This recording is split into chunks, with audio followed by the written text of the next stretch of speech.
This episode has been brought to you by Manscaped. The new Lawnmower 5.0 Ultra is every man's cheat code to look good, feel good, and turn the page on confidence this year. Go to manscaped.com, use the code GOLTS20 for 20% off plus free shipping today. This week on the Heart of the Gulch YouTube show, we sit down with online fitness coach and personal trainer Lauren Bennett, aka Do More with Laur.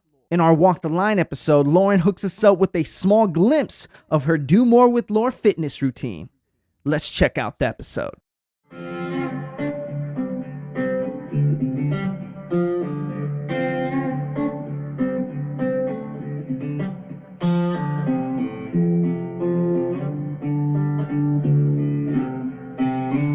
We are in the Heart of the Gulch. I'm your host, Tony Mendoza, and today I'm very excited because my guest has really taken her fitness journey to a whole nother level. Now you can see her. She has her own app. We got the one and only Lauren Bennett in the building. Hello. Lauren, how you doing? I'm doing great. Happy to be here. Well, I'm super excited that you took the time out of your busy schedule to come drop by the Heart of the Gulch. So thank you very much. We're talking in the kind of before we got on air here that, you know, you haven't done too many interviews. So I'm very excited to get your opinion out there and really get your goals and just how you can help others. So I really appreciate you doing this. Yeah, totally.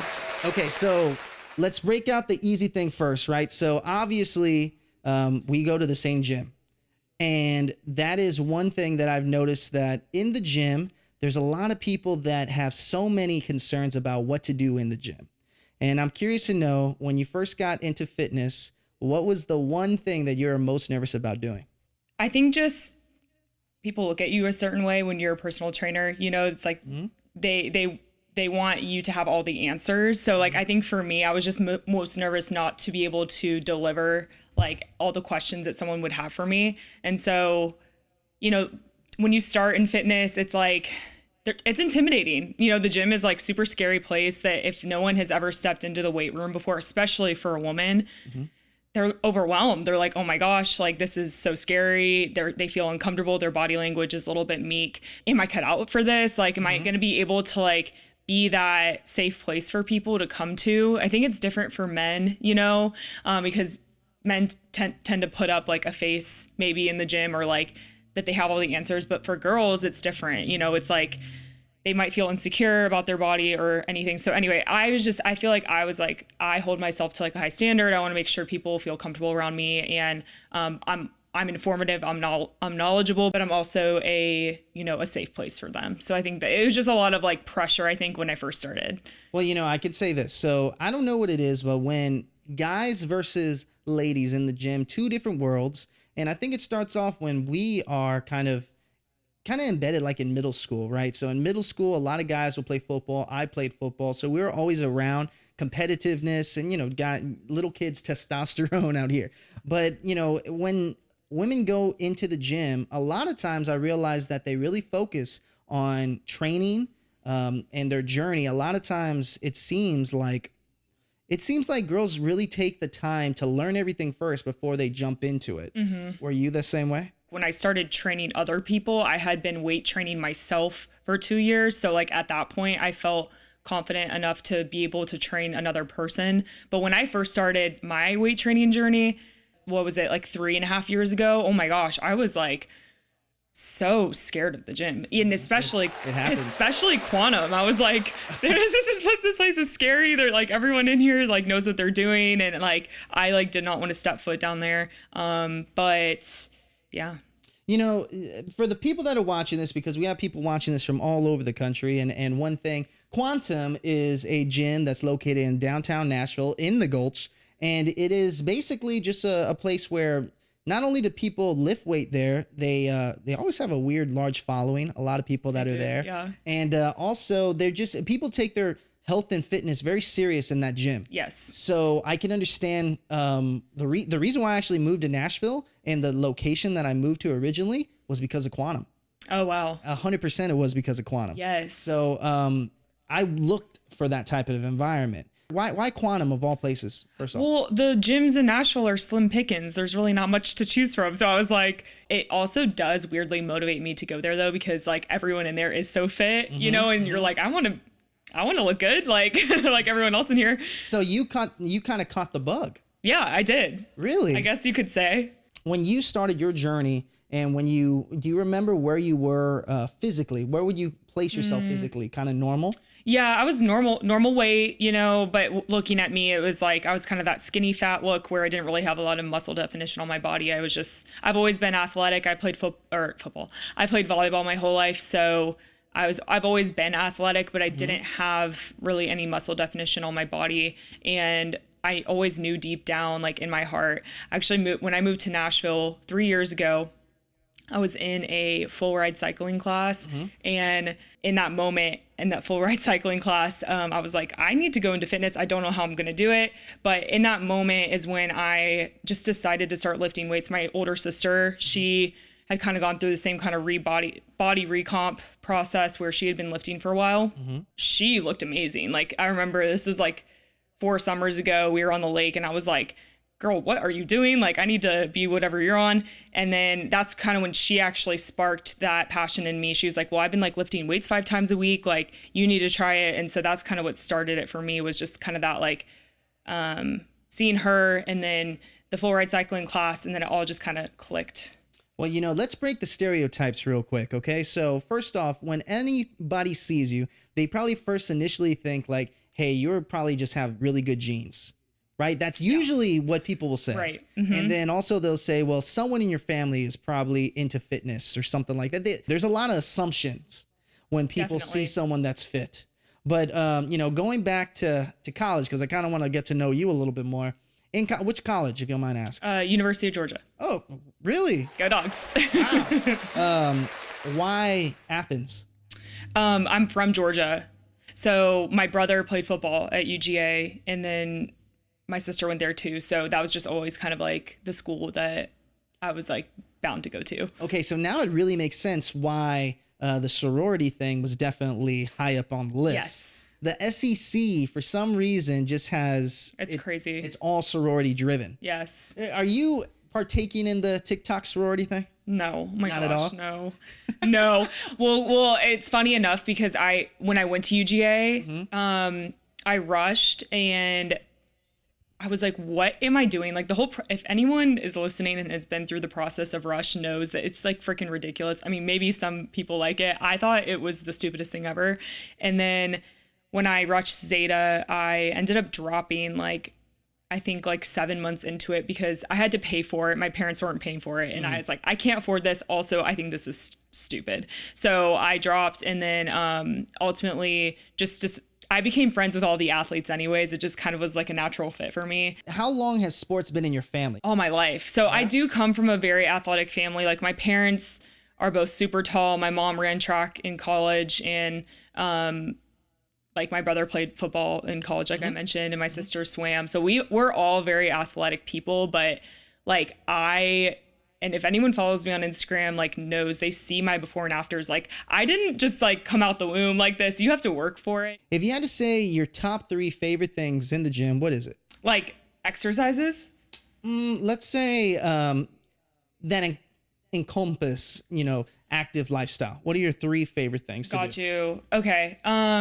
Well, lifting for sure is like single-handedly most important thing that has transformed my body. Like it, like, and girls, like there's such a misunderstanding when you grow up that girls are supposed to eat as little as possible and do as much cardio as possible to get the physique that they want, which is it's just so upside down. And so, that is definitely the number one and most important favorite thing, I guess, for me is lifting weights, because that is like actually what gives you that like toned look that you want, that so many girls are searching for. That's like their last resort, is to go into the weight room and pick up like a heavy dumbbell. Like they just don't want to, and they are scared. That's interesting though, because a lot of people would say that, I've been hearing this since before my fitness journey, is just that running is going to really get you toned down, and you've learned it's the opposite. So false.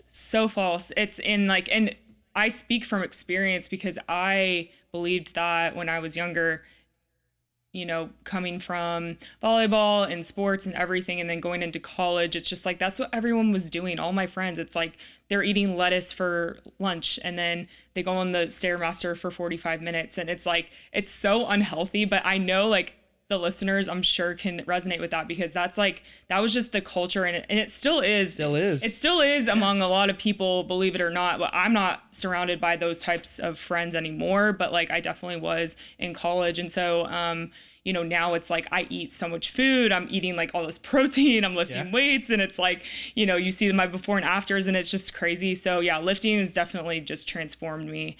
In the way that I view my body and the way that I view strength and just food. And I come from an eating disorder. I used to have one when I was, when was it? Yeah, 7th grade. Middle school. So I was super baby little when I went through it, which is sad to say, but I was anorexic for like a year and a half.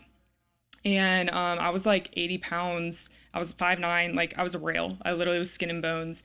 And so, you know. What made you do that? What was it that kind of made you think that, you know, being smaller, skinnier was the best thing? Yeah, it was a mix of, I got bullied, you know, boys on the trampoline were like bullying me, calling me fat. I definitely was like a chubbier kid. And so, you know, it was a mix of like the bullying and then also just, you know, comparison, because I was taller and I have all these friends that are like 5'2" and I'm 5'9", you know? So, and they're saying like, oh, I weigh 90 pounds. And I'm like, oh, like I'm like 120, like I must be fat, you know, like it's just like, you don't think through these things when you're a little kid. And so you just get insecure. I mean, middle school is a scary place, you know? And so, I was anorexic. I barely ate anything. I would like pick at my lunch and starve myself. I mean, it was crazy. And then coming out of it, you know, now it's like, I'm 26 years old. I'm healthy. I'm like, I have a beautiful relationship with food now. Like I've outgrown that. It was so long ago, but I can just like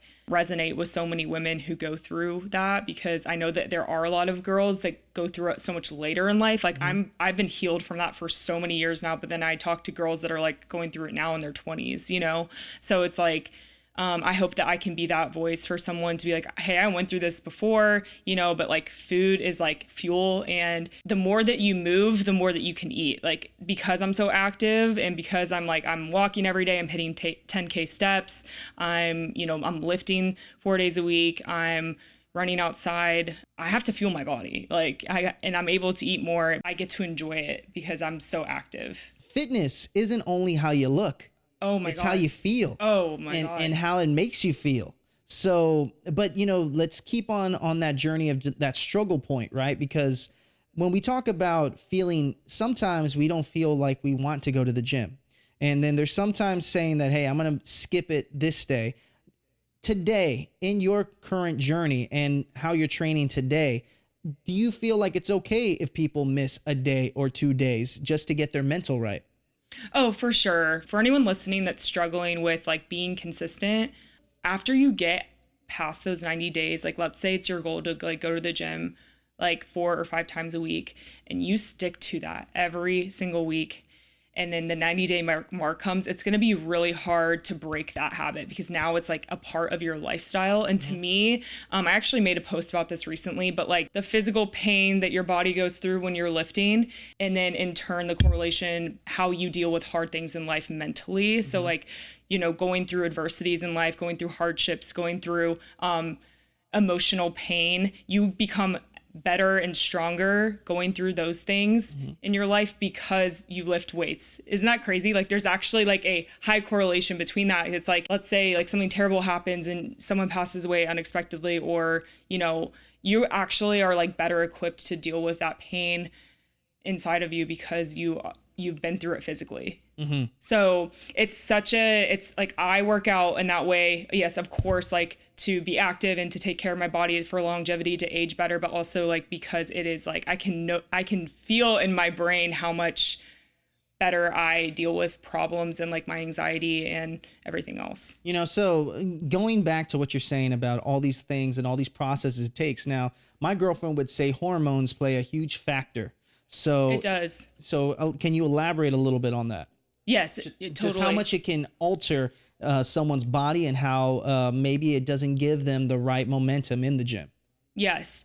And I just realized I didn't answer your previous question, but I'll wrap it back my up. question, Your honestly. question was, is it okay to take like a day or two off? And my answer is yes, absolutely. Because I think for this question is different for men and women, because women go through a whole menstrual cycle. Like in 30 days, there are peaks and valleys like throughout the whole month. And so like, for example, like if you're on your period, like you are not feeling yourself, you are not feeling good, you are lethargic and tired, and it's not good to like push your body. There's a fine line between, you know, having habits and going to the gym out of discipline, but then also listening to your body. And I'm still learning this, ladies, because I'm not good at it. But if you are not feeling good and you're on your period, you should just walk. It's fine. Like, or, you know, just take it easy. It's totally fine to take a day or two off based on your where you are in your cycle, or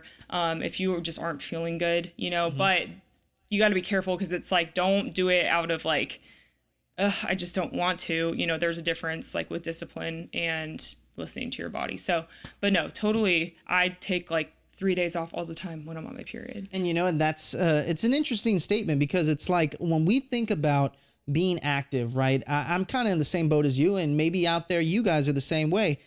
Going to the gym isn't hard for me.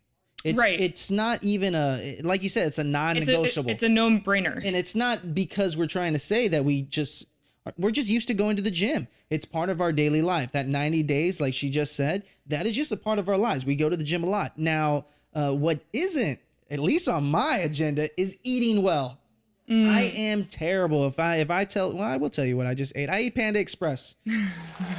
Sorry, babe. But yes, so that's one thing that I will definitely say is the biggest concern, at least from a regular everyday. These guys go to work every day, 9 to 5. They got 30 minutes to eat. Yeah. They're buying something that's quick because Chick-fil-A's fast. Some places have drive-throughs. Sometimes you just don't got time to make food at the end of the night. But how important is eating in your journey?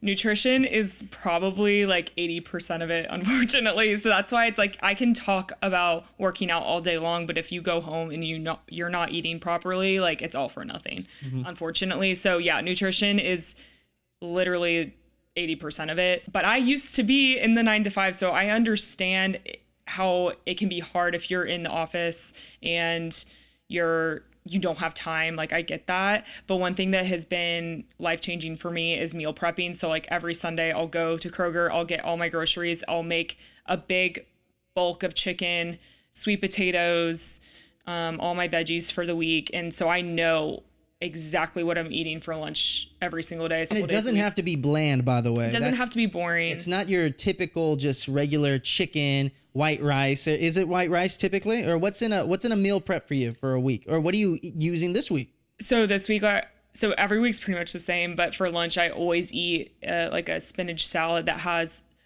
spinach, sweet potatoes, chicken, feta cheese, and it's packed with veggies. So it like keeps me full for forever. And then for breakfast, I'm lucky enough to where I can just wake up and eat it at home. So I'm not having to pack my breakfast. So I'll always eat like eggs, sourdough bread. And then dinners are typically some sort of like chicken taco, or sometimes I'll even have breakfast for dinner. If I like ate oatmeal for breakfast or something, I'll have eggs for dinner. Well, you have a breakfast guide, by the way. I do. So, I mean, what is one non-negotiable in your breakfast guide that you need to have? You have got to eat 30 to 50 grams of protein in your breakfast. It is the most important meal of the day, and that is a non-negotiable for me. Like, if you are not eating a big breakfast that's like an actual meal, it's going to make you snack later in the day. You're not going to eat enough protein throughout the day because you're going to eat more carbs, basically, is what I'm trying to say, if you're not eating enough protein in your breakfast, because your body's like needs something. What's your favorite form of protein? Is that going to be eggs? Is that going to be in the breakfast? Yep, in the breakfast. Yeah, eggs for sure. I'll do eggs topped with extra egg whites for more protein. I always put like cottage cheese or like feta cheese or some sort of cheese like that, fat-free cheese, in the eggs for extra protein. And then I'll do sourdough bread.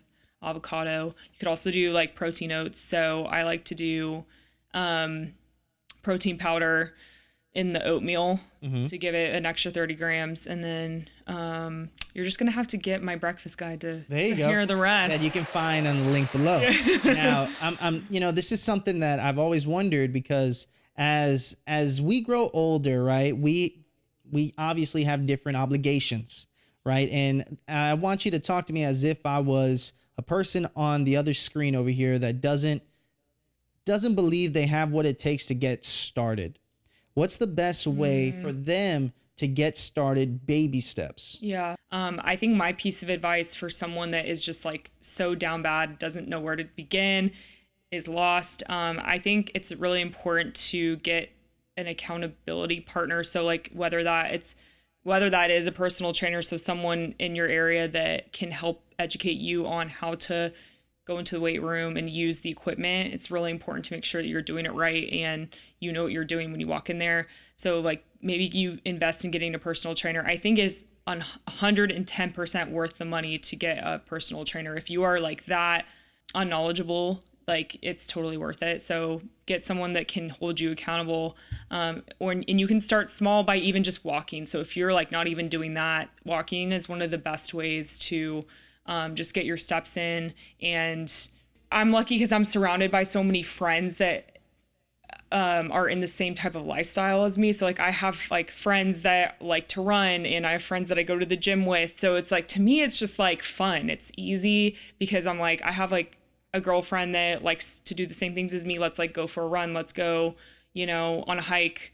Let's go swimming or whatever it is. So I don't know. I feel like that has lots to do with it too. If you're hanging out with people that don't value working out or like eating healthy, it's really hard to like do that. Well, speaking about having friends and helping you out, we're going to take our first break of the show because we got to shout out the sponsors for this show, and we'll be right back with Lauren right after this. This episode has been brought to you by Manscaped. The new Lawnmower 5.0 Ultra is every man's cheat code to look good, feel good, and turn the page on confidence this year.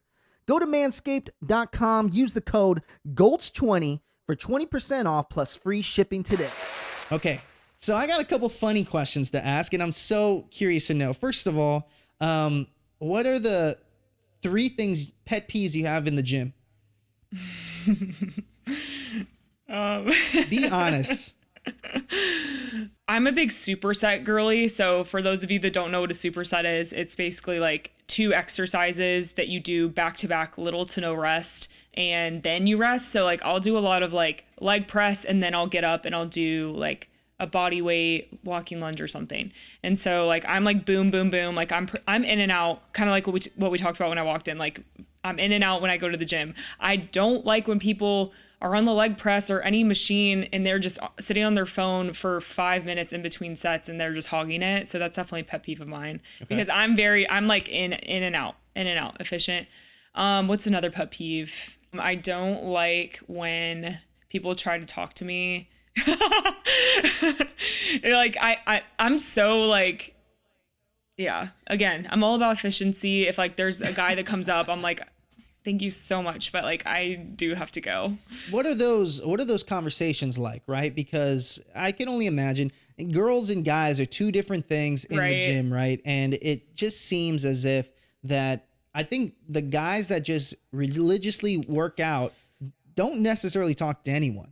I don't talk to anyone when I go to the gym. Actually, I'm kind of concerned because now I got to meet you, and now when I go to my gym, I have to say hi. No, you have to say hi. I know, and it's one thing that I don't like. So I agree with you. I don't like talking to people at the gym. But from a girl standpoint, y'all don't only get people to talk to you.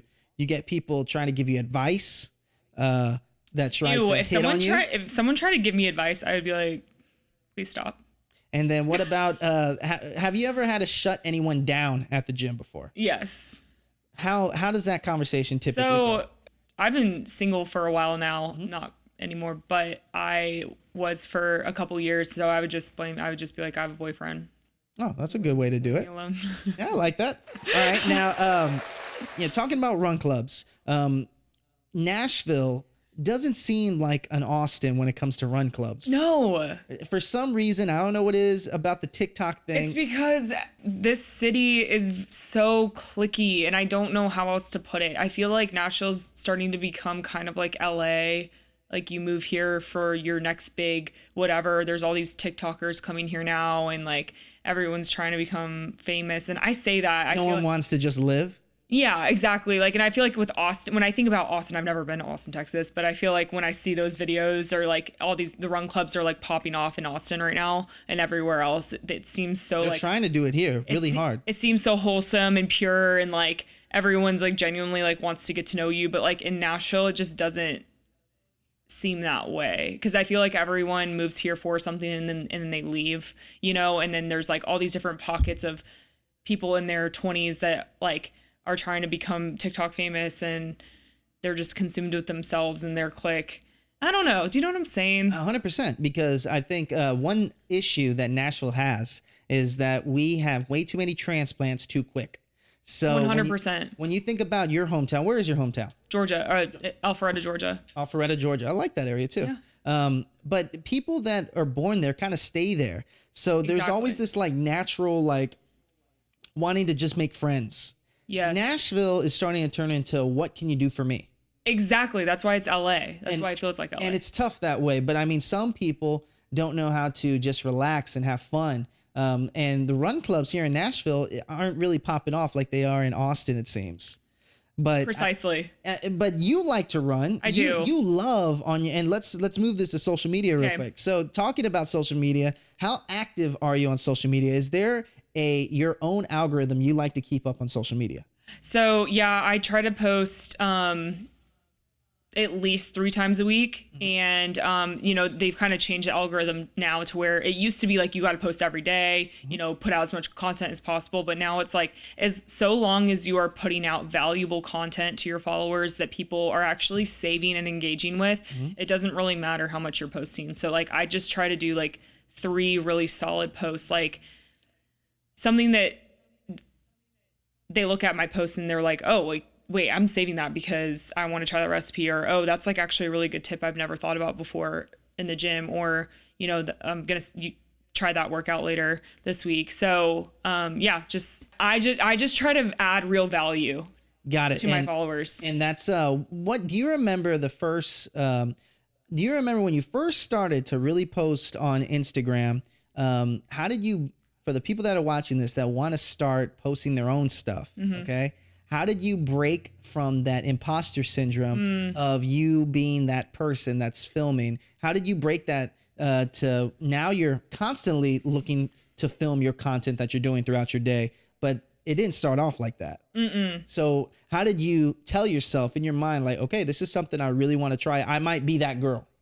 Yeah. And I think I was definitely embarrassed at first. You know, when you start something like that, you're always just like, what are people going to think? Or like, I luckily, like when I moved to Nashville, I had my friend, I mentioned her earlier, Ellie, she was working in fitness, and I kind of like paired up with her and we made videos together. And that really helped me because I was like, I have a friend, these are cute videos that we're just doing together for funsies. Like, you know, I'm coaching at Orange Theory and I have other ways of making money, but really my Instagram just served as like kind of like something fun I did on the side. I didn't really like take it too seriously. And then I had a couple of posts that popped off, and, you know, and then people were really starting to like my content. So that's when I took it more seriously. At first it was just kind of like for fun, you know, and then, the imposter syndrome, I think it was less imposter syndrome.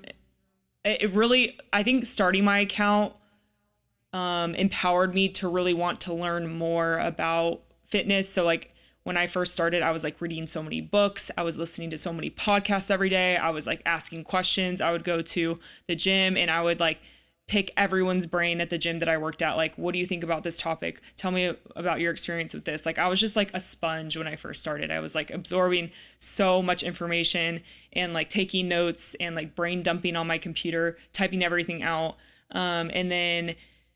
So then like when those videos were starting to go viral, I was like, oh my gosh, wait, this is actually like sticking with some people. And I feel like I'm making a difference. And so that's when I started to take it more seriously and I would post more consistently. What was the the one post that got people looking at your content the most? Do you remember what it was? And what do you think it was in that post that made people relate to it? It's always the posts that you don't think are going to go viral that go viral. You know, it's like I posted it. I was just like, this is silly. It was like, I think just like a shoulder workout or something. It was like something stupid. And then I was like, oh, okay, cool. Like that got like 10,000 likes out of nowhere. And then the next one, I think the next one after that went viral was a before and after of my transformation. Those transformation videos really get people like inspired because they're like, oh my gosh, like she didn't just come out the womb like that. She had to work for that. You know, it's like, so consistency pays off, and that's what really inspires people. And I don't say this to toot my own horn, but like it was a lot of hard work to get my Instagram to where it is now, because I was working, like social media is a full-time job, and a lot of people will laugh all they want. And when they see someone's Instagram and like see your following, like, oh, you're an influencer. No, this stuff is like hard, and it's a full-time job because I film everything by myself. I edit everything by myself, like come up with all the ideas by myself. So like while I'm training full-time, like I'm training 30 to 35 girls a week or sessions per week. I'm also like running my own social media, and I'm like finding time on the weekends to go to the gym, film everything, edit. Like it's hard. Is it fun for you anymore? No. At the time, no. I definitely went through a season where I was like so overwhelmed. I was like so burnt out. And now I'm stepping away from training, and I'm just going all in with social media, because that's really is what like I love to do. Like I genuinely love like making content, and it's so encouraging to get DMs and comments and people texting me telling me like, your content has like inspired me so much to like go to the gym and like lift weights, and like girls that are like DMing me and telling me like how much my story has like saved their relationship with food or XYZ reasons. Like that is like makes me want to start crying. Like I like love that. And so to go back to what you were asking before, Brinley Joyner, I feel like a lot of girls follow her, so they probably know who I'm talking about, but she's definitely been an inspiration to me when I'm creating my content, because that's actually like her full-time job. She's like vlogging on YouTube, she's on TikTok, she's on Instagram.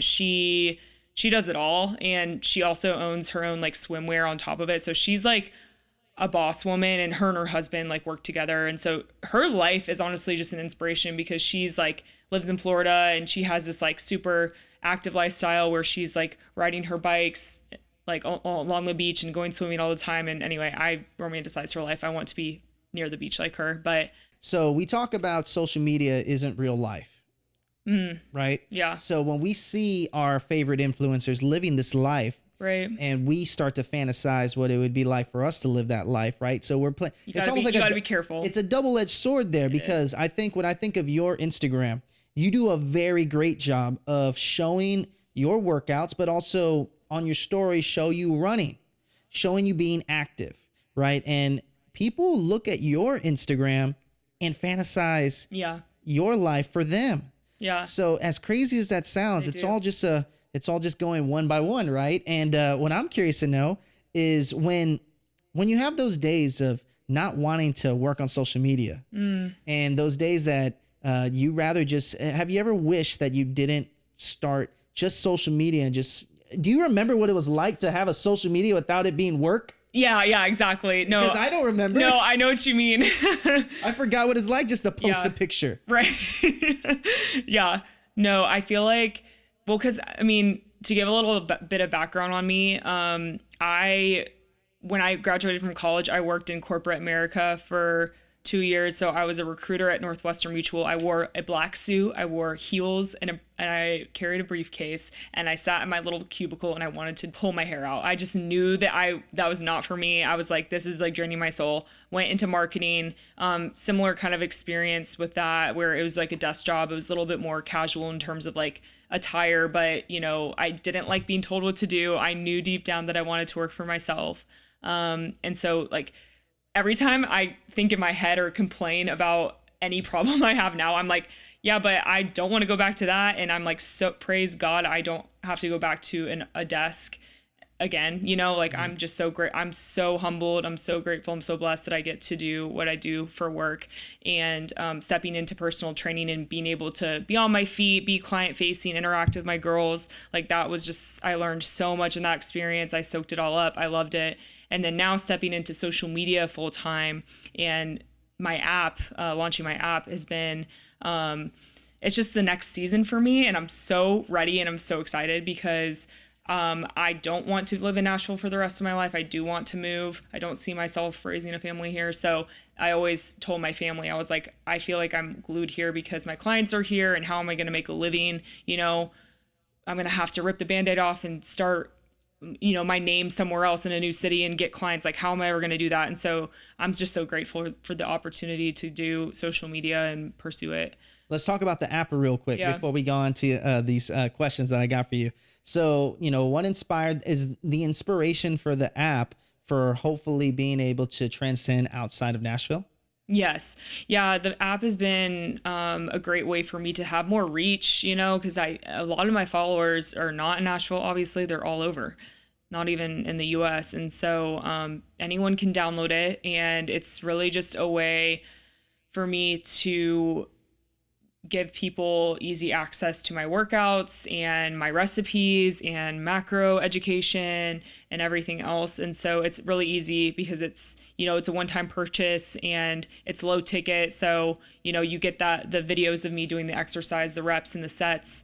So it's, I'm not one-on-one interacting with you per se. I'm not on the phone talking to you about things, but you do have that kind of like more personal interaction because you're able to message me on there and all of that sort of stuff. So it sounds like you've been really putting in the work. Yes. Because, to create an app, to create the content for an app takes so much time, and it does. Not including that you also have to be active on social media, plus active in your regular life. Yeah. It's like all these different jobs that you're talking about. And what are some of the nicest comments or the nicest messages that you've gotten just, recently? Those DMs I receive make me cry every single time. I think even guys will DM me I know I'm a dude, but you've literally inspired me to get my ass in the gym and start lifting again, and then girls will DM me all the time and say how much my account has healed their relationship with food. One of our trainers at our gym, I think when people really see the hard work you've been putting in, because sometimes it can be lonely, and I want to touch on that really quick. Being an entrepreneur and the life I've chosen for myself, to work for myself, to build this app, to just go all in with everything. It's so fun and exciting. And it's a lot of people probably look at my life and they're so jealous of it, but it's a really lonely road. And I don't think a lot of people understand that. You have to say no to things, and, you kind of feel like you're just in your room working quietly, putting your head down, but just reminding yourself that, there is favor on the other side of that. I mean, that's the thing about being a business owner, right? Yeah. Is that when was the last time you really had an off day? Yeah, never. Exactly, right? But that's a different lifestyle, right? There's folks out there that just want to go out every night, and that's their lifestyle. Yeah. We're very similar because I haven't had an off day in I can't tell you when. Even on my vacations, I bring my computer and edit on a video. Yes. So exactly. I totally get it. Yeah. And it is a lonely road. We can't stress that enough. But if you have the internal within you to keep going, that is what changes everything. And not everyone has that. Right. People will go so far and they stop and they don't realize that maybe their moment was 3 steps in front of them. Exactly. That's the scariest feeling ever. Oh, so scary. Is that what keeps you going? Is that and I right love around the corner? I love that you said that. And so I just realized I didn't answer your previous question. There's one of my trainers at our gym came up to me and he hugged me and he's like, I just want to say your hard work is shining through and it doesn't go unnoticed. So keep going, and so many people, my family, my sister, my close friends are all, just the I'm proud of yous and I see you grinding your ass off. Those comments help me so much because I'm okay, this is working, people are reciprocating to what I'm trying to say on Instagram and they see the hard work. This is going to be blessed, and I just felt God spoke to me and was just keep going, just keep going, just keep going. And that's like what has gotten me through, because I'm like, there's been so many times when I wanted to give up, but I knew like I've made it this far, you know, I can do this, like I'm capable. And yeah, just surrounding yourself with people that are encouraging you. Well, I love that. And, you know, speaking of not giving up, we're not going to give up on your questions that you asked for Lauren. So we're going to take another quick break and we'll be right back with Crowd Noise.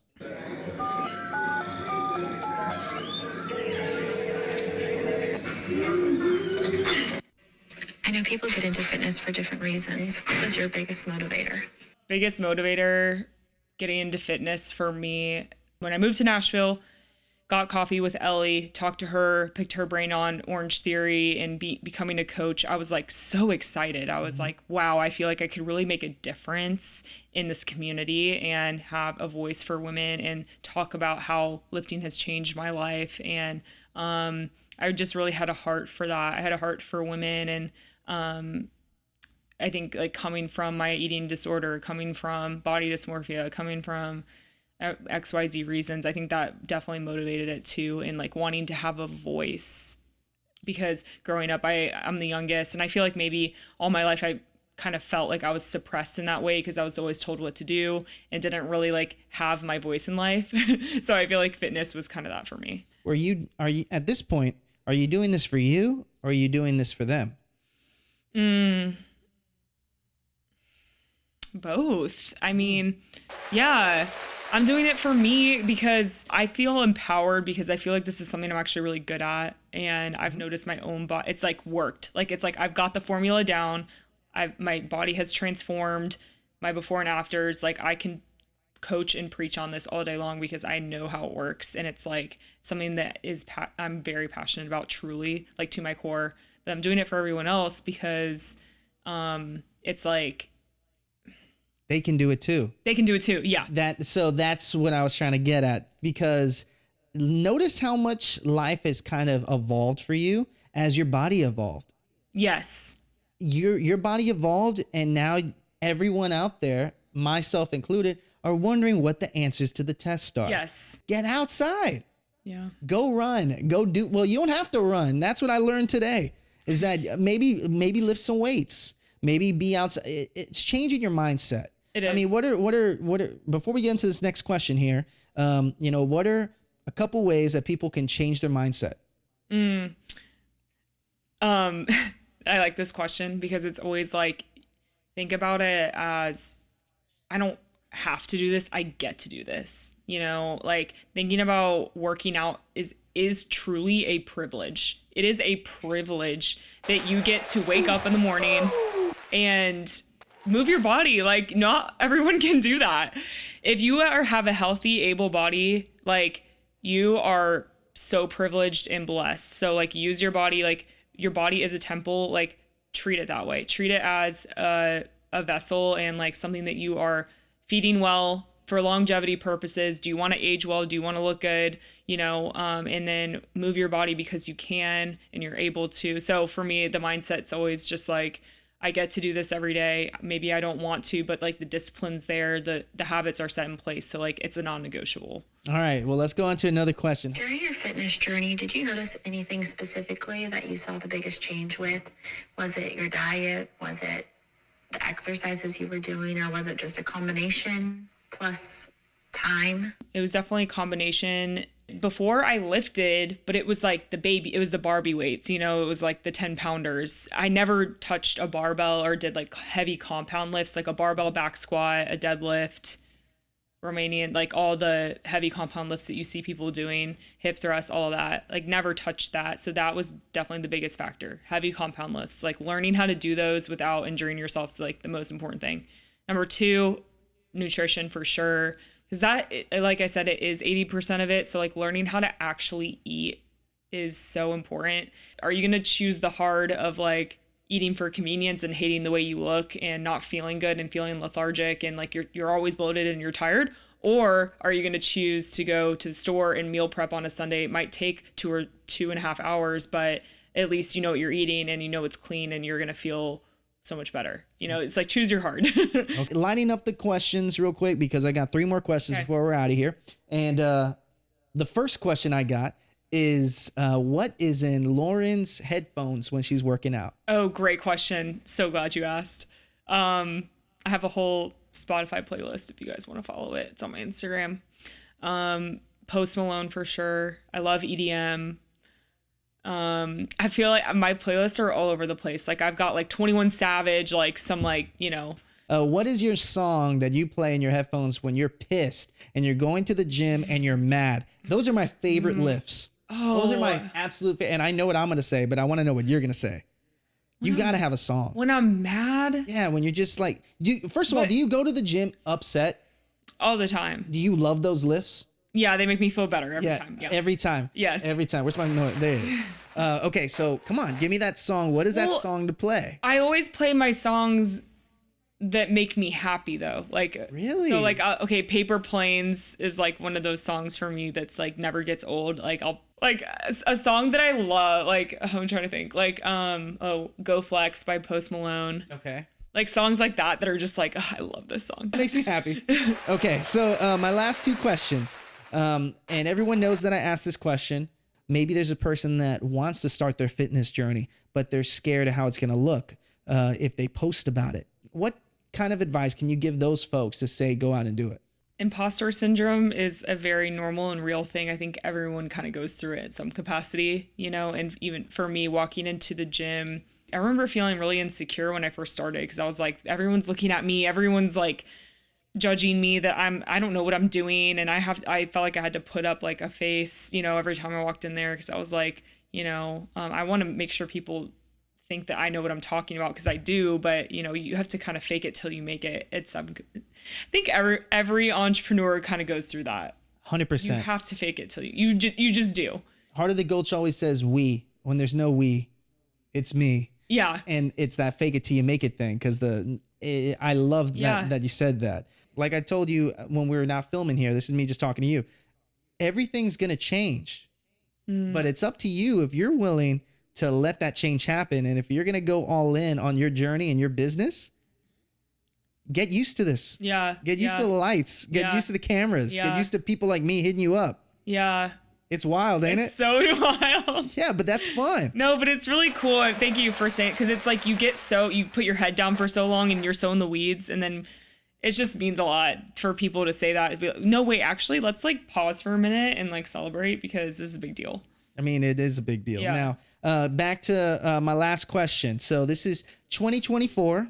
We're filming this at the end of 2024. I'm wondering, what is the plans for you by the end of this year, top of 2025? End of this year. So like I said, stepping away from the gym. So I'm going all in with my app and social media, and that comes with its own set of like unknowns, 100%. So it's kind of crazy that I'm even saying that, because I was like, initially I was like, okay, by the end of this year, I will be done with the gym, but I'm lucky and blessed enough to be able to end that a little bit earlier. So I think by the end of this year, I hope to just continue to grow my Instagram following, continue to roll out new things with my app, and then any brands, you think? Brands, yeah. I think that's actually something I'm working on right now, because that's a whole nother ball game. I'm actually looking to get a social media manager right now. Well, what about management or an agent? That too, all of the above. I talked to a social media manager today to kind of help me with like brands and like because it's like, it's one thing for brands to reach out to you, but then it's like, well, who do you want to work with? So I'm kind of thinking about that for myself. Like, who do I want to represent? I don't know really yet. Well, also you are starting to become a brand yourself. Exactly. Right? I can't believe it's only been a year, but now you're basically a brand on your own. So now you have to decide where you feel comfortable for your brand to be. Exactly. So it's very important that you grab a team around you, and you need to grab a team probably by then. Look at me pushing you. You need to grab a team by the end of this year. I'm telling you, totally. I think it's because the more things you get into this, the more opportunities you're even going to get, the more you're going to grow. Yeah, no, I agree. And it's like kind of crazy, as I'm like, I've been doing all of this like on my own for so long. So it's also kind of crazy for me to even bring other people alongside me. It's kind of scary because you like to have all the control, 100%. So even like talking today though, it was such a weight lift off my shoulders. Like to the girl today, I was like, oh my gosh, someone can help me and like advocate for me. And, even just people to like look for you for opportunities. Like, oh my gosh, I saw this. Like, let's like talk to this person. Like, I just need people like that in my life right now because I'm like, I don't even know what I'm doing next year. Cause it's been fun to follow you. Yeah.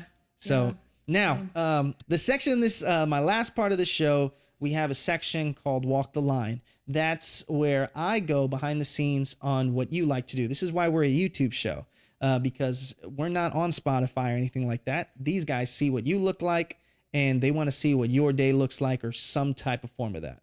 But the way we tee it off is you look straight into that camera right there. You say your name and you say, this is how I walk the line, like the Johnny Cash song, Walk the Line. And then we will transition to your day in the life. You ready to do it? Yeah. Okay, so right after this is applause, look into that camera and say, this is how I walk the line. Say your name and say, this is how I walk the line. All right?